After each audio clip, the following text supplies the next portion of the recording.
Hey, yo, what the f?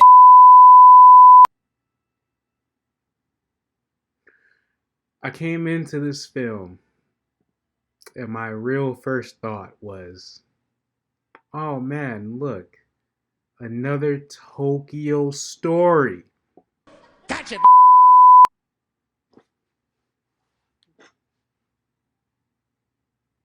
Another Tokyo story.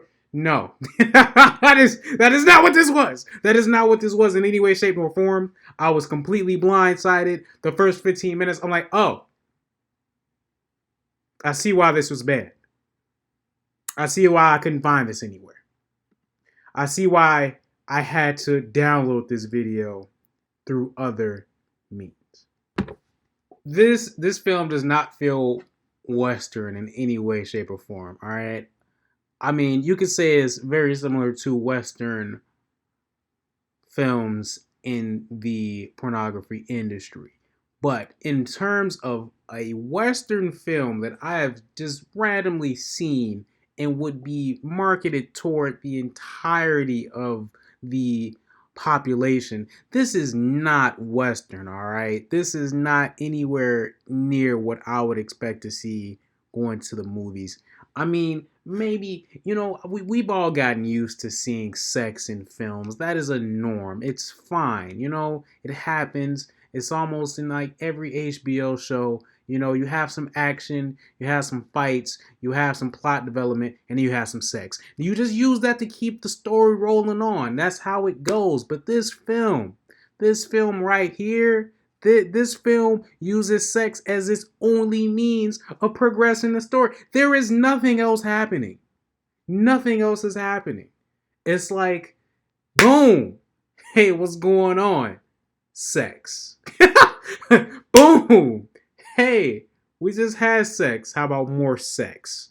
I'm like, hey, I legitimately was sitting here like, man, I'm glad I didn't put this on the big screen in the main room because I really thought that I was just gonna watch a normal film.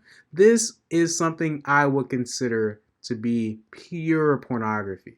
Almost like the storyline to me was very very messed up actually. I mean the storyline basically goes boy meets girl, boy has sex with girl, boy leaves his wife to have more sex with a girl. Girl kills boy. That's the plot of the film right there. And I gotta say, I think it was unnecessary. I don't think that. I think that in the time that this film came out and how shocking this was to the masses, that it was a necessary thing, right? And I believe that is based on a true story, if I'm not mistaken. Okay, yeah, it is based. This film is based on a true story, so I do appreciate that they made this into a film based on a real factual story.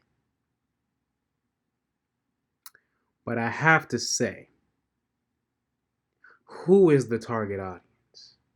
I mean, I just you're not gonna take your family to go see In the Realm of the Senses. I mean, maybe you could take your significant other or love interest, but at the same time, if I'm a guy and I'm taking my whoever to go see this with, I'm not trying to see a guy's dick get chopped off at the end of the film. What? Are you serious? I don't know who this is made for. I really don't. I am dumbfounded. I'm literally making this right after I saw the film, and I have to say that it was shocking. I was mildly uncomfortable. Um, I believe that this character is the definition of a femme fatale because she got a fatality. Fatality. She got a fatality on our main character, and also our main character was a rapist, a fiend. I, he was literally raping women, literally. They just gloss over it. This is normal. He just bends them over. He's like, whatever. I'm like, no, we're not gonna address this. Is everybody a prostitute? I don't understand what's happening. You just and then it was so weird too. There was a section in this film that they had like children like with no clothes on. I'm like, yo, what? Like, does this not violate child pornography laws? Like, they literally have no clothes on. Like, look, this is a film that is not only shocking, but in some portions is just straight up appalling. I have to say. This isn't a cutesy love story. This is passion taken to the maximum level. All right. This is what happens when you're all passion, no common sense. This is what happens when you're all passion, no thoughts in your brain, period. It's just passion on passion on passion. And it's like too much. It's a little bit too much. The film, it doesn't necessarily, I kind of want to say it does feel dated, right? Because we've come to a point in the film industry to where we use sex as a means to progress the story. This film seems as though, like I stated earlier, it's all about the sex, right? So in regard to modern day use of sex in film, there's an actual reason, or at least something behind it, right? And this film is pretty much just like, we don't see anything else about their lives. They're and a great example is they don't explain the main character leaving his wife.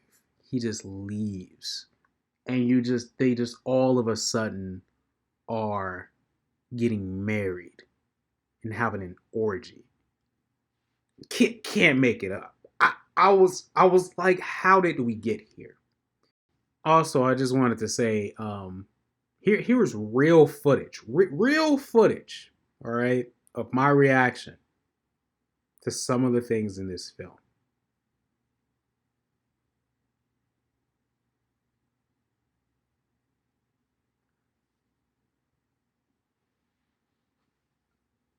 With the Eggman, how do we go from A to B? And that's the problem I have with this film. The story is so paper thin. This film, this story is so basic that I feel like it could have been told in an hour or less. But this film has a runtime of 1 hour, 42 minutes, 25 seconds. And of that hour and 42 minutes and 25 seconds, I kept wondering if my roommate was going to just randomly stumble into my room and I was going to have to explain what was happening. And I'm like, I didn't expect that from this film. I really did not. I really expected this film to be a very thought out, very emotional film, but no. This is a film that was banned because it pushed way past the limits of what is acceptable. It pushed that bar so far out that we have ended up somewhere. They were probably around here at this point in time. This film pushed it all the way out to here, and I think we settled around here. All right, we definitely have made progress, but I don't think that mainstream will ever accept something like this to be a normal, everyday, run-of-the-mill film. And with that said, I gotta go ahead and say that this review is endorsed by Manscaped. Yes, we have the Manscaped Lawnmower 3 and we have the Manscaped Weed Whacker right here. And you know what they say, and this film is a great representation of that, is that when you trim the shrubs, the tree grows larger. Thank you. Thank you, guys.